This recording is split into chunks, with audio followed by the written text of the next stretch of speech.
welcome to Layback with Betfair. Joined by the A-team, we're back.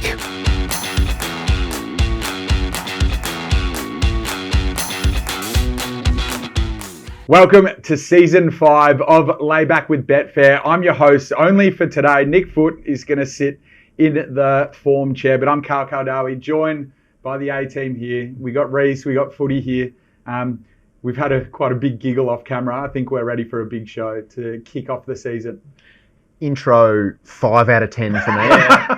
I agree. Yeah. I'd much rather you win that seat. Hold on, wait. Can I just say, no, I'm stopping this. You can't talk. Remember your intro from last season, first one? Well, stop living in the past. Let's just worry about the future. That's what punters do. They live in the past. He's a polished media operator now that we've seen him in the city, in the winner's stall in the city at the Valley now. So he doesn't stuff around Reece Goodwin. I will say I did feel a lot of pressure because you are very good at your intros. It tails off quickly after that. It does. Let's just catch up firstly. What's been happening? Footy, you've been getting back into your umpiring, doing a lot of form, been seeing you everywhere on RSN. 2 units as well. You've been a busy guy. Yeah, been ticking along. It's been nice. It's sort of off season in racing, so a lot of people go away, so you get a few opportunities. So it's been good fun, but I'm very excited to be back on Layback with Betfair for another season, boys, and there's plenty to discuss, and what better way to do it with some Group 1 racing at HQ today. So I'm pretty keen to hear about Reece's lay-bins. I'm sure he's got plenty again for us this season. He's only had about 3 last season, so we're not about to improve that anytime soon. Yep. I am a keen RSN listener, and I never thought I'd get sick of hearing Footy's voice, but the last number of weeks, it has been getting a proper pump up your name on RSN. And but it's good, Footy. You're a good judge. You do the radio work very well, and can't wait to crack into another season. Obviously, we kicked off with the first Group 1 last week. The Big B, Mr. B, back in action. But can't wait to get stuck into this week's racing. Hey, just quickly, we're not covering the race, but you've got one at HQ on Saturday in the last. Tell us about that. Yeah, Bullfinch.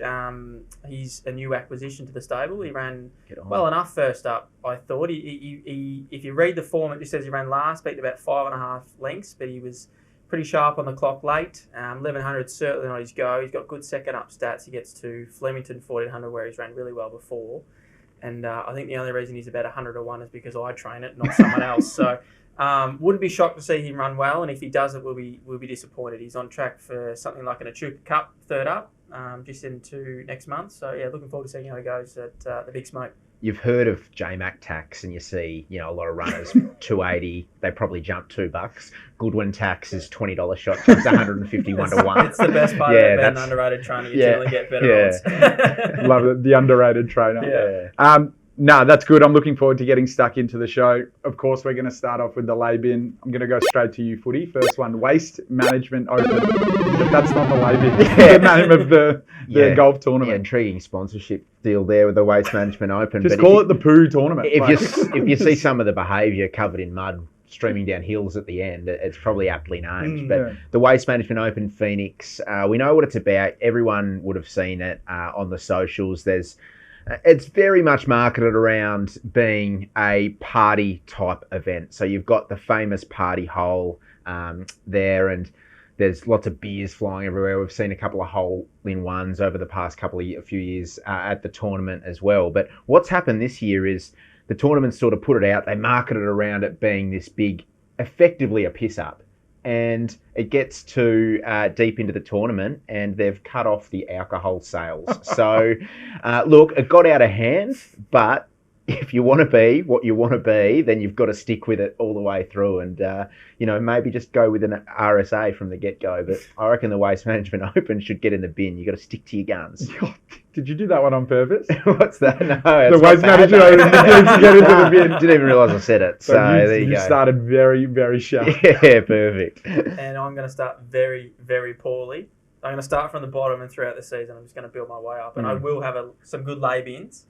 But I have not got one today. He's back again. I will work on it from here on in all week and find something.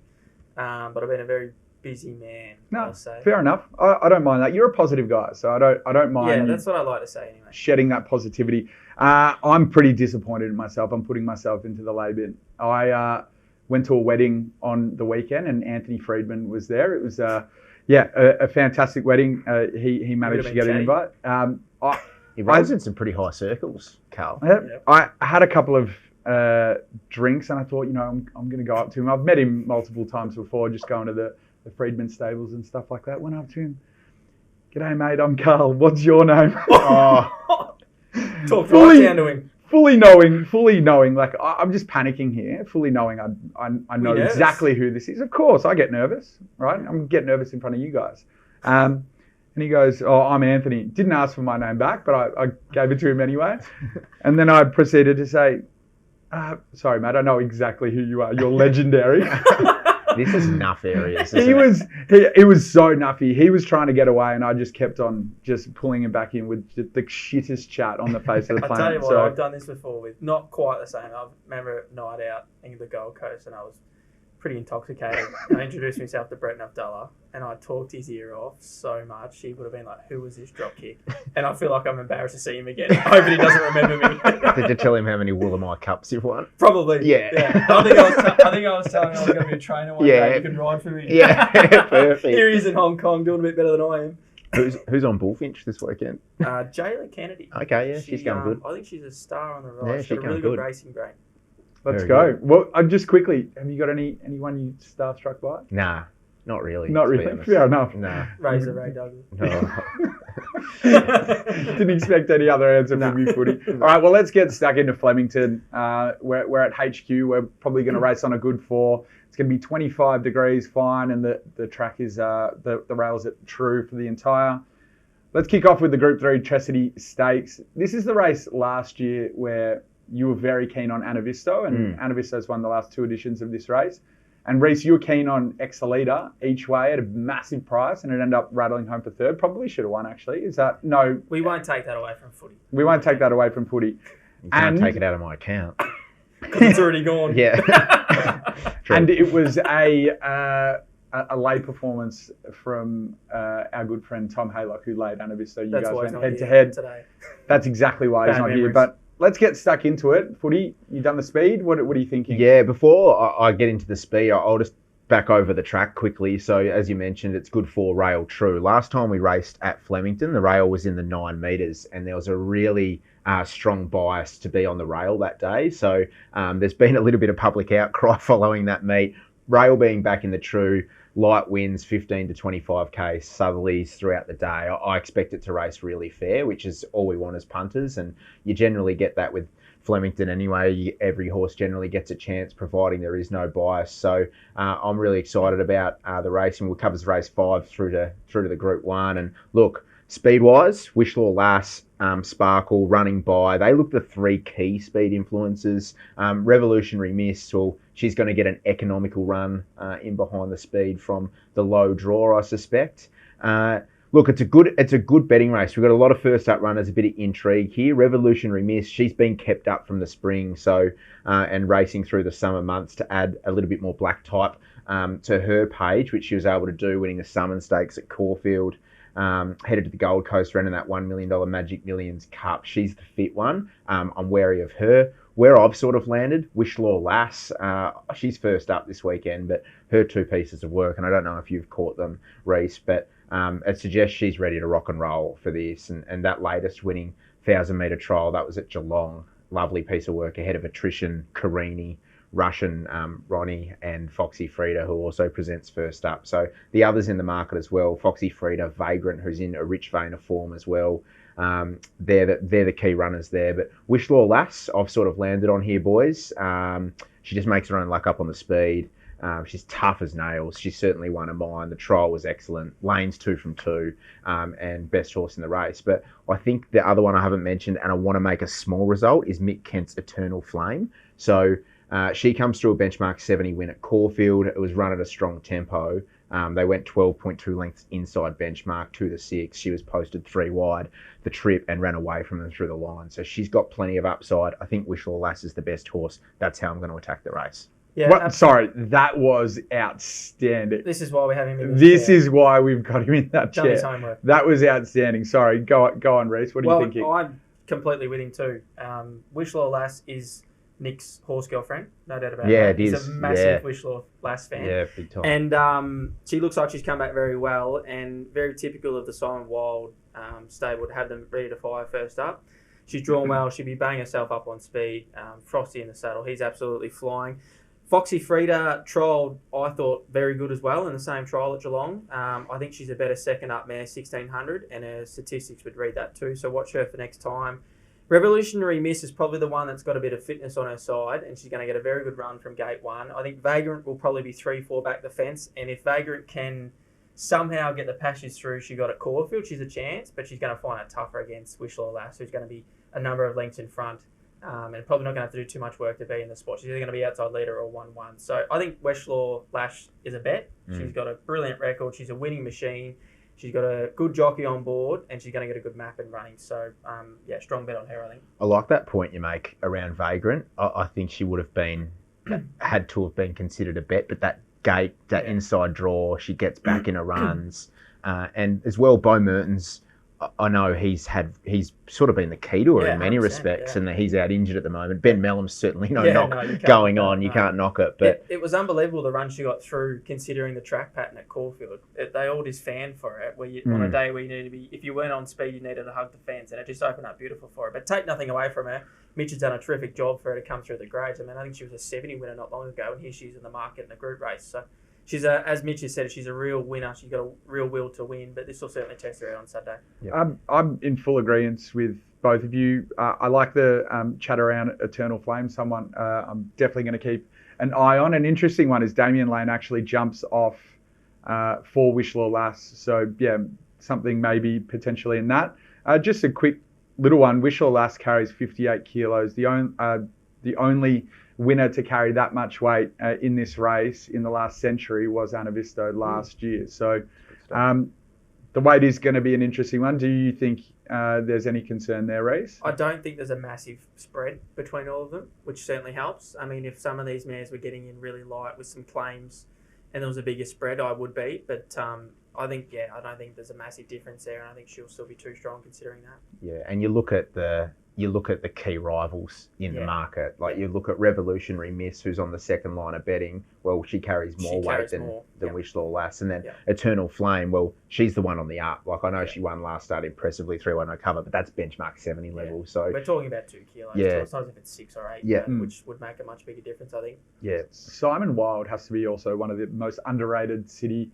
When he goes to the city trainers in the country, he's just absolutely very good fantastic. At placing his horses. He's never too ambitious, and this mare's record, Wishlaw Lass, just shows that she's kept her winning through her grades, placed her particularly well, and hopefully she's on her winning way again Saturday. Yeah, I don't think there's many better trainers than Simon Wild. Even in Tassie, he takes him to Tassie, wins two Lonnie Cups, a Hobart Cup. At least when you get a Group 3 Hobart Cup on the board, we might throw your hat in the ring. But he takes them anywhere for black type. He does. Yeah. Good discussion, guys. Let's talk about the Group 3 Vanity for the 3-year-old fillies. Some really nice horses have won this race in the past. Obviously, the Group 1 winners at Canedna and Amphitrite. Barb Raider has won at Zoo Dancer as well. What are we thinking, guys? Footy, I'll start with you. Yeah, so speed. Interesting here, good speed engaged. Highless, Larcasona from inside draws, they're going to push forward. Sparkling, Infatuation and Grinzinger Bell, they'll work over from the wide draws as well. Infatuation's an interesting runner. Bjorn Baker, the stable's on fire at the moment. 13 wins, 18 minors from the last 50 starts. That's good going. And I thought, just anecdotally, I was like, geez, Bjorn Baker, when he brings horses to Flemington, they just go well because I've got like Osmosis in my head, the other winner of that English Sprint. But I looked through, it was 3 from 24, so I'm just making things up. But the stable is on fire at the moment. And look, last start at Rose Hill when Infatuation won, the change of tactic to go forward was the key for that. And she'll settle further forward again here, I think, and be prominent from the wide draw. And she's the fit horse. Molly Nickers, $3.50 favourite at the moment. Look, she burst onto the scene. She won that Vobis Gold Ingot at Caulfield in July. Last start, she was a $5.50 chance in the Group 1 Flight Stakes. So she's clearly got ability and she's great. I didn't love her jump out. So I thought she may need the run. She'll be better for it.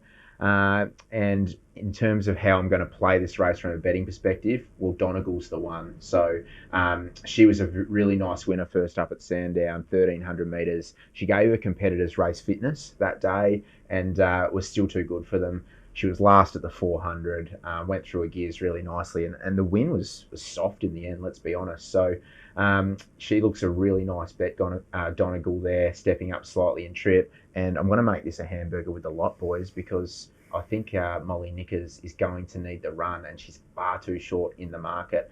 Clearly has ability. She was just rousted along in that jump out on the back straight there at Pakenham. You probably had a better view from your stable than the toaster phone they were recording it on. But look, she didn't get much of a response there. So I'm happy to see her go around and not be with us. I'm going to back Donegal and lay Molly Nickers in the vanity. Favourites have fared okay in this race. I think 5 of the last 10 winners have been favourite in the race. What do you think, Reece? Yeah, look, I'm probably happy to go against her because the jump out was okay. Very typical of Moody to be properly tested, though. Not many of his would go to the line untested. He likes to have them pretty forward. But I am against her at the draw and the price. There's 2 here that I quite like at a price. French Endeavour is a really interesting one for me. She had no luck first up at Rose Hill.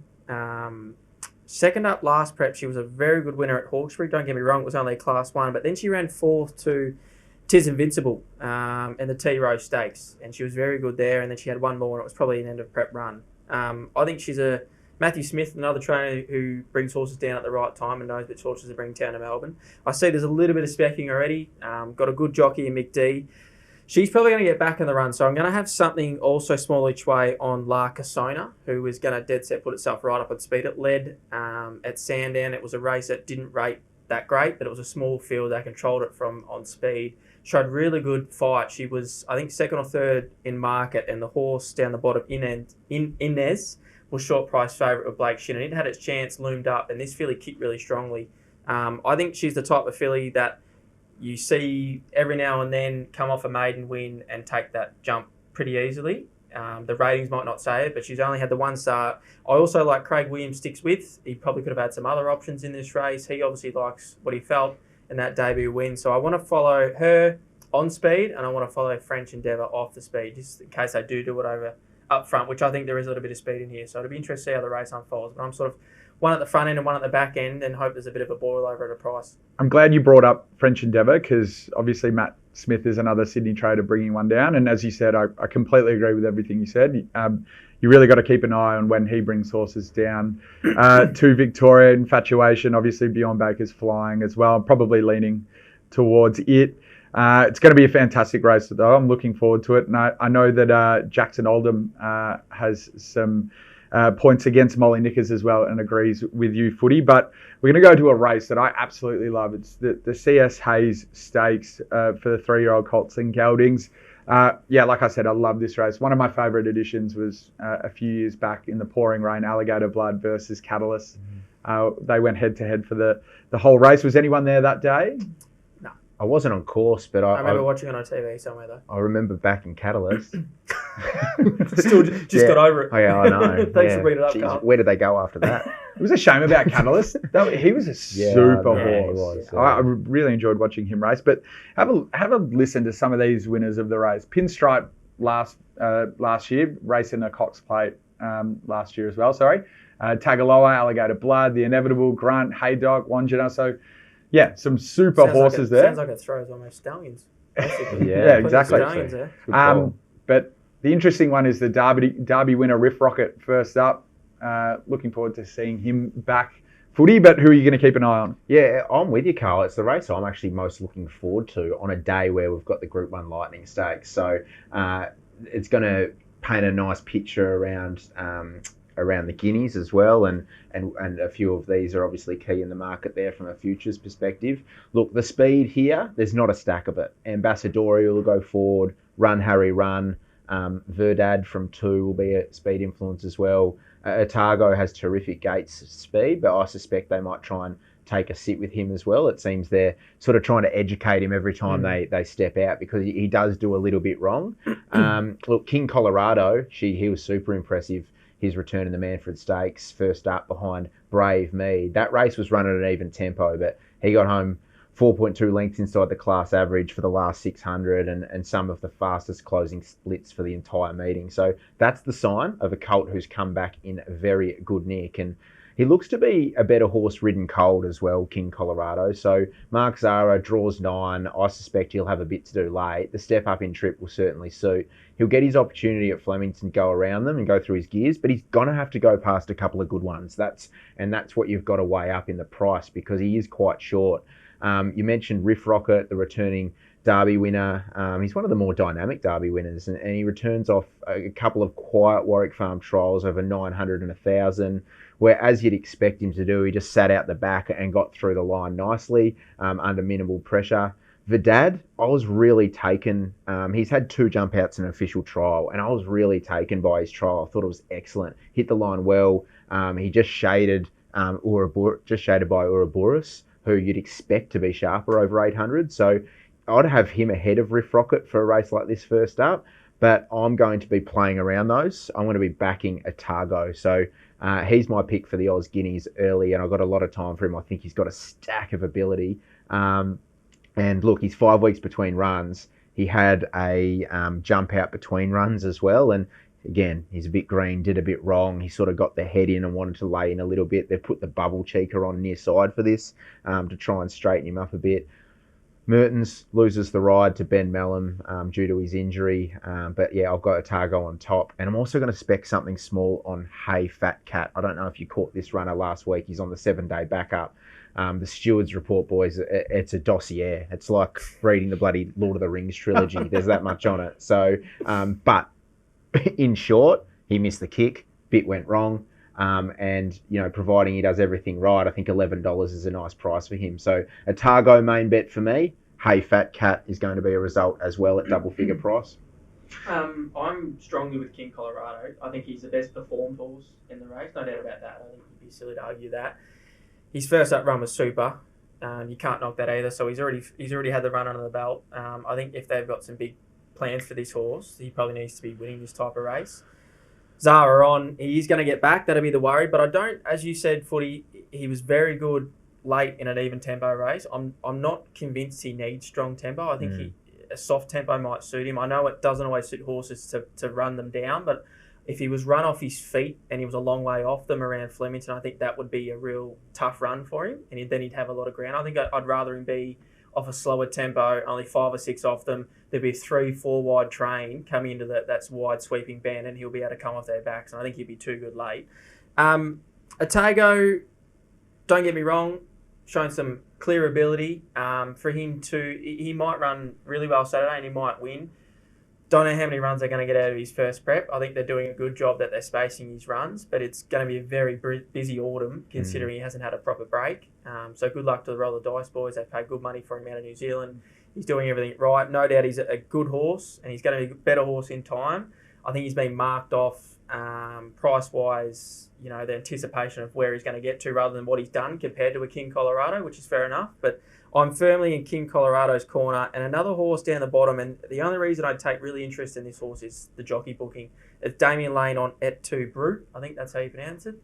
For Damien to stick with this horse, as I said in the race before, obviously he's felt something about this horse that he really likes, and I'm pretty sure he probably could have ridden something else in the race if he wanted to.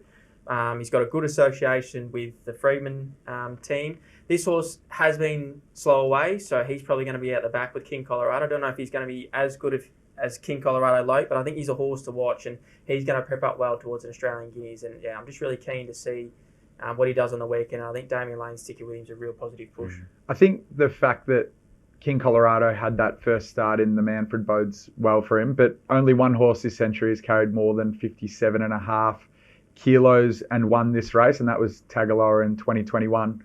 And we know how good that horse was. So something with King Colorado, probably just want to see him do it. He's had a couple of issues in races, especially being a back marker. Yeah, maybe this preparation, just want to see him do it before I look at backing him. But he's actually a horse I'm keen to lay. I think right now he's probably a little bit too short.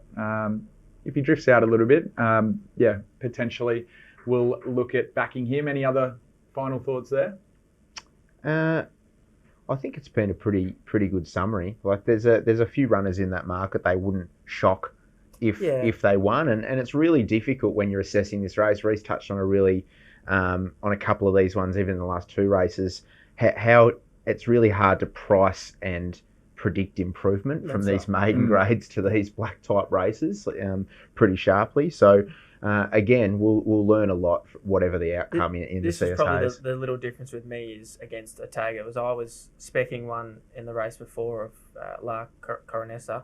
She's 21s or 26s, where this gelding is priced $4, $4.50. So you're taking a lot shorter quote, banking on him improving again and him going through the ranks, which of course he can easily do, and he's shown that he's still a progressive horse. But the reason I was with the Maha horse in the race before is just the price. I'm happy to have something each way in a horse that might come through the roof second or third run, rather than this gelding here at Otago when you've got to take $4 to find out if he is up to him or not. Well, his rating in his last start at Otago was actually a really strong rating, and he did so much wrong. And to the eye, I was even quite surprised when I went back and looked at the times and the sectionals and then formed the final figure that it actually rated incredibly well. So I'm thinking if he can actually put it together and he's got more improvement in him, look out.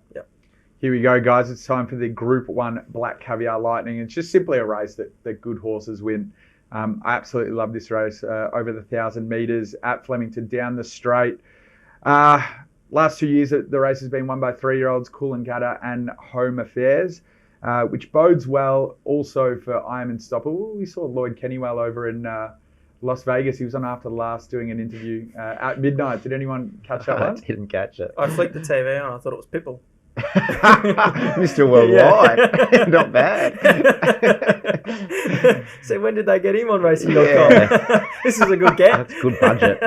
Not a bad life if you're going to the Super Bowl on on a Monday or Sunday there, and then you got a Group 1 runner on the Saturday back in Melbourne at HQ. But what's happening with the speed footy? It doesn't look like there's a stack of it. Yeah, tough nap. Well, we see Mark Zara come back as well from Vegas and be really successful each year. Maybe Lloyd Kennywell's thinking, I'm going to just channel a little bit of this and come back and get a Group 1. Look, speed map, I'm unsure where it sort of is going to come from here. Is that how you sort of assessed it? Well, there's no real clear, obvious leader. They generally, a couple of horses might want to find cover, but they generally all stay in their lanes, and it's very typical of a straight race not to be run too fast unless there's an obvious leader. So it's tough to pick who will be right on speed, but the astrologists will be right there. They're all fast horses. They're all going to be very close. It's going to come down to, does someone really panic about getting cover and want to come back and slot in, or is everyone just going to hold their line? You can nearly see a line of 5, I'd say, across the track at some stage. Do you think maybe Cylinder takes the lead? Yeah. It'll be a share. I don't think there'll be one horse that'll clearly lead out. And wind won't be a factor. It'll be at their back. Yeah. So it's a fascinating map. And I mean, you can't, Imperatrice's run down the straight in the spring, you can't really compare that because it's end of prep versus first up. So it's like when she sat up on speed on Champions Day. So it's a different scenario. The astrologist Cylinder, they're the two that might be prominent.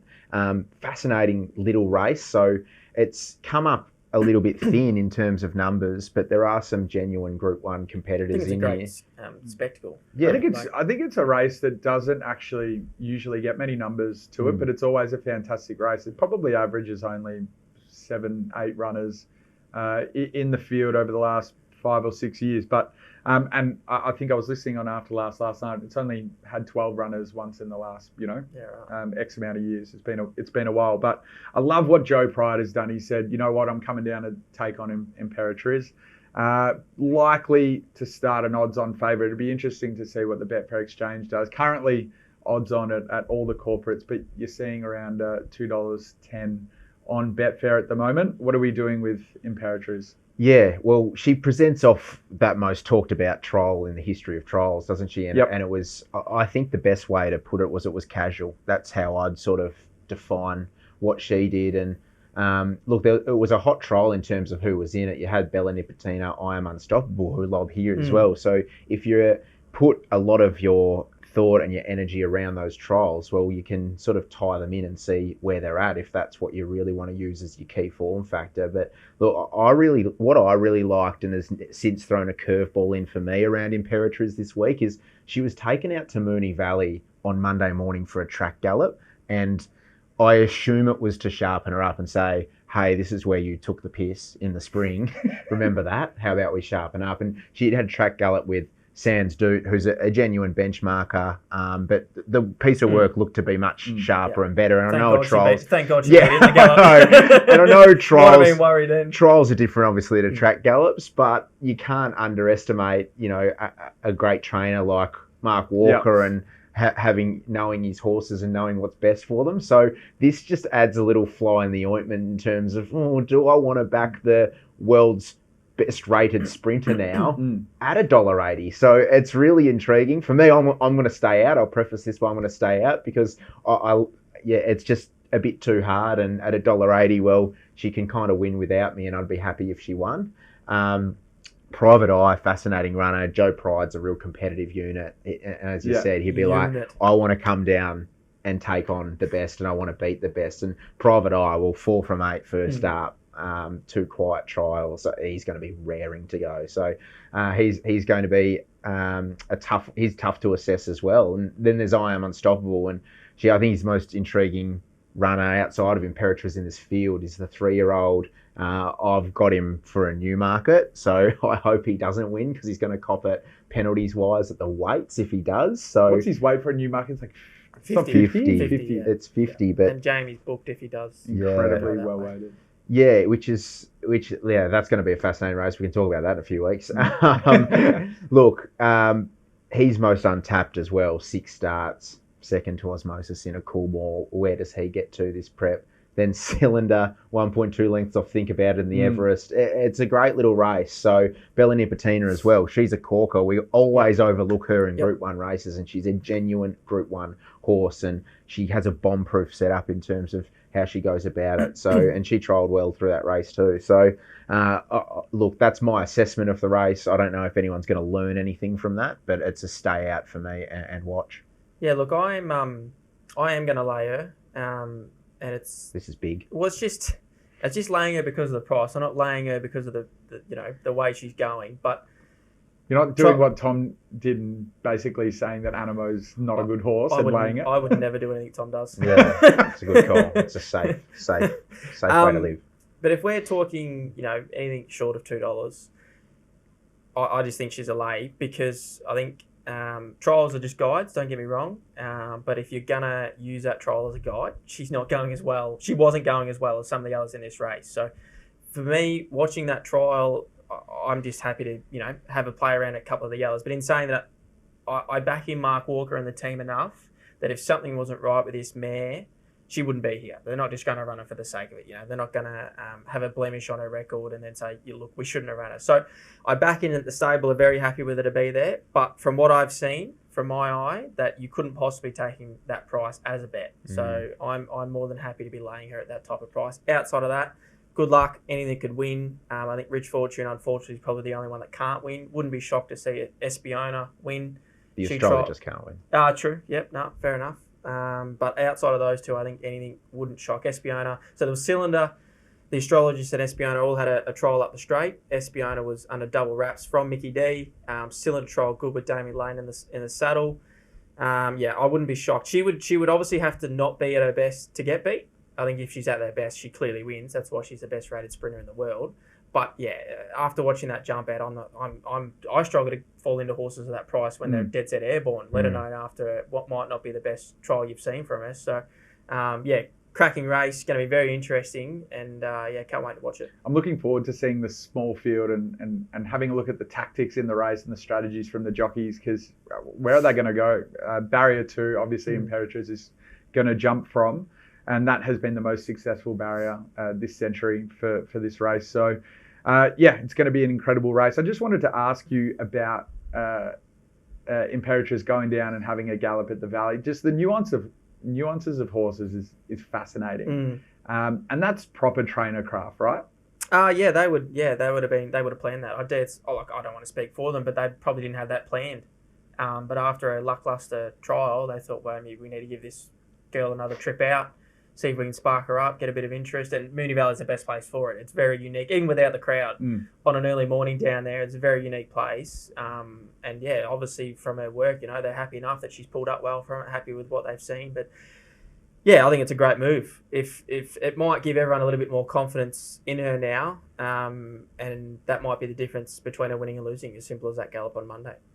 In fairness too, if you made me go and do a 1K time trial at Cranbourne at 8 a.m, I probably wouldn't dish out my best performance either. Yeah, fair enough. Just athlete talk there for you. Oh dear! What a great insight. Yeah, that's a great now insight. Now we know how she's working. Everyone always goes, they're athletes. Horses are athletes. Well, I'm telling you. No, fair enough. Not breaking 3 minutes down there. Well, that was a great discussion, guys. Well done. I didn't add too much, but looking forward to. Are you having a bet? I kind of like Private Eye. I think Imperatrice is pretty short. The host is sitting on the fence a bit, isn't he? I'm allowed to do that. I want the old one back. He does get a lot of splinters. I want the old one back. I'm allowed to do that. Yeah. No, but it is a bit of a fence-sitting race. I think it's just going to be a fantastic Just the other race to thing watch. that you did quickly touch on is the track.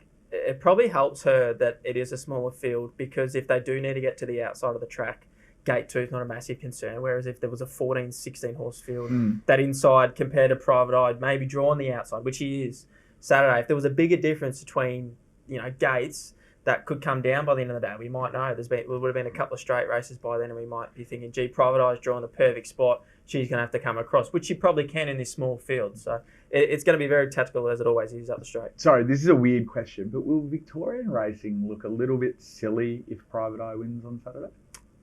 It's footy loves talking up the SA horses, and I'll be completely honest with you, I don't think this state stuff doesn't matter. We all buy from the same sales. Like, I've just been to Sydney, and they're all the same. If anything, the breeders should be the ones that have the talking points, because some horses are bred out of New South Wales, some horses are bred out of Victoria. Like, these horses, everyone can buy them. Like, I understand they're all trained from different states, but I think every trainer in Victoria every trainer in Australia could probably train any horse to be, capable of winning these type of races. So I don't fall into any of that state stuff, in my opinion. And Imperatrice is a Kiwi as well. Yeah, exactly. That's right. But Victorian, right? Like, it's been noted that the horses, had preparations. Last whole preparation was in Victoria, and obviously avoided going to the Everest and some of those bigger races in Sydney. So yeah, it's an interesting conversation. I probably agree. It'd be the same as Winks never went into overseas. Yeah. Who cares? Like, it doesn't bother us here, does it? Yeah. Like, it's that type of thing, winning's winning. And no matter where you are in Australia, I reckon it's very hard to win a Group 1. So... Sorry, this must be really late for me, but will Imperatrice go to a TJ Smith? Or... I think they've talked about it going to Sydney this prep. Yeah.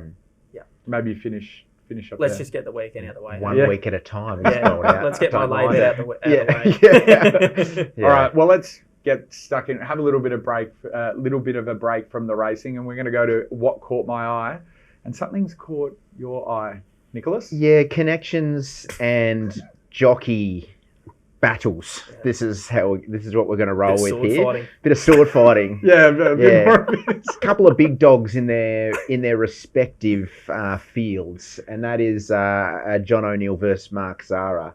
And look, what I would say is, you need to be very careful if you're going to come out and take shots, particularly at, let's say, a big-time rider like Mark Zahra, let's say that. So this is around Bold Bastille's run in the Phillies Prelude on the weekend. And look, John O'Neill came out on Melbourne radio and said the ride was just, colourfully said the ride was no good. Let's just put it that way. And Mark Zahra fired back. And look, crunching the data, you have to be backing Zahra here, because the race went pretty even. It was 1.6 lengths inside the class average to the 600. Zahra went on Bold Bastille, leading them up in the Phillies, and she folded up, and she was given a cold by the 20-1 shot outside her. So it's a tough there to be critical of the ride. But Mark Zahra, he fired back, didn't he, Reece? I think you've got some of his finest from social media. It's right in front of me. It's some great content, because I completely understand that jockeys can cop flack, because they're, as Tommy's big on it, they're sportsmen, every sportsman in the world cops, social media flack and everything like that. But not often do you see the sportsman giving it back to who's given it to them. So yeah, the content from Mark Zahra on his Instagram is very good. The photo of him gold trip in the Melbourne Cup, and then he stuck John O'Neill's face on top of his and tagged him in it and said, "Sorry, we forgot about all the Group 1 winners you've ridden." I reckon that's an absolute beauty. That's some proper good content there. But yeah, look, it was tough to be that critical. I mean, the horse was just unfortunate. It pulled up lame as well. There were some clear excuses there, but Johnny boy, he doesn't mind having a crack at the jockeys. Not bad for a bloke that's never ridden a horse. I think there's a way to articulate your point as well that can be a little bit more respectful than perhaps correct. That. And I know you've got a lot of skin in the game and you invest a lot in the industry, but if you don't, someone else will. Yeah, that's right. Can I just say on Mark Zara on social media, Instagram specifically, Betfair's Instagram is, just getting up and running, and we posted a picture of Mark Zara announcing or talking about the fact that he was going to go to Ellerslie for the Karaka Millions week, and it only had one like, and it was from the great man himself. Brilliant. That's not bad. I've got a quick shot. I was supposed to read this in the Black Caviar Group 1 analysis section, but I put it in a different section. I'm going to say it anyway. A punter this morning put up $12,000 to back Imperatriz at $2.12 on the Betfair exchange. So there's plenty of money there for punters early to lay. I found that pretty interesting. To back or to lay? So they have put it up to back. So punters can lay that one there. So I've got to step in. So that's where all of it. You can tighten your belt and have a bit of a crack, Reece, if you'd like. Be fascinating to see what price she gets to. Yeah, correct. Yep. A lot's going to have to do with how she presents as well. Well, this is the thing. I think from what I know, she's a pretty laid-back customer at the races. I don't think she's ever presented bad. So I'd assume she'd present pretty well. Mm-hmm. I don't think the day will get to her or anything like that. So it'd be interesting to see what the market does. I'm excited. I'm really excited to see it because I can't believe that there's $1.70, $1.80 at the corporates down. You're getting $2.12. That's why Betfair's the best, mate. Well, that's why Betfair's the best. We don't say that often here. All right, let's go over to Randwick. This is a race I really like. I think it's just the Group 2 Apollo Stakes, weight for age over 1,400 metres. Whilst, it's the start of the journey for a lot of horses that go into a Queen Elizabeth, I got a real affinity of thinking about Winx and a couple of other horses. So I think it's a good race. Have you guys taken a quick look at it? Yeah, I have. This is sort of form analyst nightmare stuff for me because every runner in the race presents first up. Yep. So I'll put my hand up and say my one wood isn't trials and jump outs. Mm-hmm. I'll look at them, but ultimately I'll take more notice of horses that generally perform first up and better on the fresh side. And then I guess the trial and the jump out will just be ticking it off, making sure we don't have any big issues in that area. And look, from a speed point of view, this race, well, you got a Tractable and Lindemann. They look to be the clear speed influences. And in terms of how it sets up from behind that, well, then you look at the market. Fangirl, she's short, $2.20, I think, at the moment. And I think she deserves favouritism. She had a terrific prep last time in. Upstage Mr. Brightside and the King Charles. She is the first up winner last prep. Yeah, she is. Stakes. Yep. And look, she was absolutely bolting in in the Cox Plate too, back on the fence, wasn't she? So she had 2000 though. Yeah, she had some preparation, and her trial looked very good. She did exactly what she's done previously. So there's nothing there compared to previous preparations that would say, I can't see. She's not going. Yeah, she's not going the same or as well. How forward does she need to be to win is the question. You got runners like Militarized, who's a 3-year-old colt, comes through the same trial as Fangirl. You'd have to say, just given his profile, he's going to be open to more improvement than a Fangirl. So that's hard to compare, and that's where price obviously has to step in. Maybe we'll ask Chris which one's going to win. Yeah, well, good luck. I'm not sure if he turns the tables just yet on her. So you'll throw a spanner in the works if he says Buckaroo. Yeah, well, this is the one. And I'm not going to have a bet in the race, but if I had to have a runner on top, I'm going to have Buckaroo on top purely from a price perspective. Third career start in Australia. First time he's been able to go through a full preparation with Chris Waller since swapping from Joseph O'Brien. So he could be anything, trialled up well, comes through that same trial as Fangirl and Militarized. So you can tie them all through there. So he's the one at sort of $7. You got Fangirl at $2.20, Militarized I think around $4.40, something like that. So they all looked a pretty even bunch in that trial. So if you're forcing me to have a bet, I'd say Buckaroo's on top. But again, it's a Group 2. They're all on a Group 1 path, and it's a race that I'm happy to sit back and watch. Yeah, look, I must admit I haven't looked at the race too closely, but at the end of the day, Fangirl was probably rightly so favourite. She was first up winner last prep in the Wing Stakes, which was a pretty good race.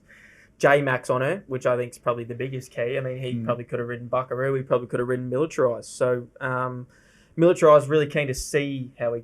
Do you think as well with that J-Mac, though, that's going with Fangirl for the prep, yeah, as opposed to sticking with Fangirl for the first up run? Look, possibly, but I don't think J-Mac has to... J-Mac can do what he wants. I honestly don't think he has to tie himself in, particularly this stable. I think it's a pretty open book for J-Mac that whatever happens to be going the best at the time, he's a good chance of being on. Just ask Adam Hieronymus. Yeah, exactly. That's right. That's right. But look, that's not how I see it. I just think J-Mac loves winning. He loves winning group races. This is a Group 2. Fangirl, she's a first up winner last prep. Don't get me wrong, I'm probably not going to back her at that type of price, but I think she's the best winning chance out of the race. Really keen to see how Militarised comes back because I think he's a great horse. And I think he'll prove himself this prep. I'm guessing they've clearly got better races ahead for him. The one that is first up, but I think would have some type of fitness, is Attractable. And don't get me wrong, Attractable's not as good as these horses. But if for some reason that track's playing better to be up on speed, he's going to be right there from barrier 1. Regan's flying, and I think from an each way point of view, I wouldn't be shocked at all if he fell into a placing. I think he's probably the fittest out of all of them. I think. Not having long off, and they probably don't have the Group 1 targets ahead. So a Group 2 win or placing would be massive for that horse and that stable. So I think he's probably one on the day. If the track's playing in his favour, I think he could be an each way play. 10 weeks between runs for him. He's, as you said, the residual fitness. Just a little bit more there, I think. And I heard Sarah talking on radio yesterday, and she did say, look, there's a little bit more to come, but she's got him there to run very well. So. And you talk about trainer tax and Sarah Ryan here. What a fantastic job she's done with Attractable. Absolutely. Fangirl broke my heart in the Champions Mile last year. I had a nice back bet on her. I thought I just had to follow her out of the Cox Plate because her Cox Plate performance was absolutely brilliant. Yep. If you run it, five other times, she might win a couple of them. So, also the form has been franked, given Mr. Brightside. Pride of Jenny ran really well in the CF4. So. Yeah, it would have been nice to see Fangirl go down to Melbourne for that, but that's okay. We'll leave it there. Let's go over to the Group 2 Light Finger Stakes for the 3-year-old fillies over 1,200 metres. Autumn Ballet, Nick, you're keen to back. Yeah, I am. And this is based on map and not so much map camp, not so much ability, because I don't think she is the best filly in the race by any stretch, but fresh looks best for her. That's what I'll say. So her peak rating came first up last start when she won the Group 2 Silver Shadow. And that was this track and trip. That was, as I said, career peak figure, draws 1, gets Adam Hieronymus on, will be the clear leader of the race, which removes luck from the equation, and you're getting $15. Now, there's some really smart fillies coming back. This is a sweet race. You got the likes of Tiz Invincible, who's a dual Group 2 winner at Randwick. You've got Learning to Fly, who could just be the most interesting runner of the day at Randwick for me. So things went amiss in the Golden Slipper last year. Didn't know if she's ever going to race again. Right, And look, usually that's set up for me. I see that come back and go, well, that's I want to investigate that from a lay perspective. But you see it to trials, they're absolute sizzlers, and you can't be laying her. So I'm staying out of her. Mumbai Muse, look, couple of nice trials around sharp some sharp older horses like Malkovich, King of Sparta, and then Arctic Glamour. Well, that form and that when she won that Reginald Allen last prep, beat Jolie Star, who then went on to win the 1,000 Guineas. Very good form. That's good form. So better horses there. But I'm going with the Waterhouse Bot, fit to the races, Autumn Ballet, $15, something small. Think it's a good play. Yeah, well, I certainly haven't had much to do with this race, but I think you've sold me because you've sold me. If she will definitely off all that, she'll start shorter than what she is now. No doubt about that, because they'll be aggressive from 1. We know that team has them nice and fit first up. They're not going to care what race they win. They're happy to win this race first up. So I think that's a great bet. Really intriguing race. This is this is a cracker, and Footy's already touched on all of them. There's not many more we need to talk about there. There's a lot of nice fillies here that we're going to learn a lot more from Saturday.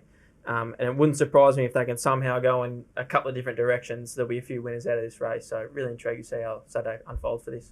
Love it, guys. Thanks for that. That's Randwick for us. Now we're going to go to our new segment. Well, I mean, it's kind of new. We've been doing it for a little bit, but it's the last segment we're going to talk about in our Season 5 kickoff episode. It's called the Lay Streak. And the way it works is we're all going to start off with $100 liability. And we're going to lay a horse with that money. If your horse loses and the bet is successful, we're going to roll the winnings on to next week and we'll try to get a streak going. Let's throw to Jackson Oldham, who is going to give us his lay bet for the first Lay Streak episode. Episode 1 of Lay Streak, and I want to lay Flemington, race 6, number 2, Molly Knickers. Moody Coleman, Ben Mallam. She is the most proven horse in the race and probably the horse with the most ability, although I think it's a very deep race with lots of winning chances. And she's first up, drawn wide, barrier 11. She'll be back near last, and I thought her jump out was only okay. Her main rival in betting, Infatuation, down from across the border, I think will go forward. There's plenty of horses with good talent in this race, even all the way down to a horse like La Casona, who rated well and won impressively on debut. I think around that $3 mark is way too short, and I'm happy to bet around her. So a good little segue into Nick Foot's. Jackson Oldham keen to be against Molly Knickers. Yeah, I'm with Jacko too. I think Molly's trial didn't jump out at me. I think she's a little bit full in the knickers still. She can lose a little bit weight. So you've been desperate to say that. The jump out sounded like straight altogether, right? I've claimed it's not my one wood, and now I'm absolutely potting them from the jump out. So Molly Knickers. I would have liked to have seen a little bit more. She's just too short in the market. I think she's 340, 350. So I'll get mine off to a flyer with Jacko. Molly Knickers lay streak for me. Yeah, and I'm going to lay Imperatrice, the big girl. That's big. I just think she's way too short. And from what I've seen this time around, there's poisonous odds. I mean, she could just clearly come out and race to her best, which I'm happy to watch. I think it's great for racing. But at that price, considering what we've seen in the jump outs against other horses that are in this race, they clearly had her covered. And as much as you could call it a lazy trial, I think some of mine would have tried better than her. I will say that we're recording at BSP, and the recording of this show is on Thursday, where she's $2.10 on the Betfair exchange. She could drift. Yeah. She could shorten. I don't think she'll drift too much because, as the big boys do, they just they back the best horse in the race. And she clearly is. So I'd be shocked if she drifts too much. I agree, and she's won a few on the trot now. Yeah. People are potentially going to be pretty happy seeing a 2 in front of her price there. I'm going to lay King Colorado in the CS Hayes. I think it's a very competitive race, and like I said before, only one horse this century has carried more than 57.5 and won the race, and that was Tagaloa, and Tagaloa was a fantastic horse. So I think at the price so far, I mean, we're going to get BSP, but right now, King Colorado, I'm going to lay it. Hopefully I can get some money on the board for Tommy. Last time I did this, I managed to get a sweet $19 on there. So. Tom will be rapt that you're doing it for him. Hey, I'm 1 for 1. I've got a very high strike rate on layback with the street. You should have retired after that. Let's just get a quick summary of some of our best bets across this weekend's racing, Nick. Yeah, race 5 at Flemington, the Trecity Stakes. Wishlaw, Lass, number 3, and number 10, Eternal Flame for a small result as well. I don't want to be losing on her. Best value at Flemington comes in race 6, the Vanity, number 7, Donegal. I think he'll start much shorter. Looks very progressive. She does, I should say. Then in the CS Hayes Stakes in race 7, I'll win number 7, Otago. I've got a really high opinion of him, and I'll also have something small on number 11, Hey Fat Cat, at the fat odds. And then I'm shouldering arms to the Group 1, not getting near that. Then up in Sydney, as a bit of value as well in race 8, I'm with number 6, Autumn Ballet. I think is a good each-way price, around $15. There's just 2 I want to mention. Race 5, Flemington, I'm definitely with you. Wishlaw Lass, I think she's best bet of the day. I think she'll be really hard to hold out. And then I'm going to the following race, race 6, the Vanity. I think French Endeavour is well over the odds. I'm a little bit worried betting this early. I just want to see how the track plays, but if they can make up ground, I think she's going to be very, very good each-way chance. So they're my two. I'm happy for Eternal Flame. I liked everything that Footy said. Infatuation. I'm keen to see Bjorn Baker come down and hopefully turn the tide on some of those stats that you were saying earlier. Says Hayes, we're obviously going to lay King Colorado for the big one, the Group 1 Black Caviar Lightning. I think I'm going to go with Private Eye. However, if I see anything $2.10 and above for Imperatriz, I'll probably back her. I think that's way over the odds for her, given she's odds on at the corporates at the moment. Wow, guys, I'm glad to hand this back over to Footy next week. But I've learned a lot. I've actually really enjoyed you being in the form chair. It's been great. That's good. And if we have a good week, I might just sit on both chairs and just not let Tom back in. Well, we got the couch. Maybe you can just lie across the whole bit. Exactly. Lay down and do it. Yeah, the punting couch. I can't wait. It was called something else up there. Start with P, though. Yes. Actually, I didn't ask. We didn't chat about the new studio. What do you reckon? It's a real laid back sort of setup. Laid back. Yeah, it's nice, isn't it? I'm happy with it. Still took me 45 minutes to drive here, but that's all right. Oh, well, it's a good first episode, guys. I'm keen to watch you guys throughout the season and chip in where I can. Hopefully, you guys are backing a couple of winners this weekend, but that's all we have time for. We'll see you next week on Layback with Betfair.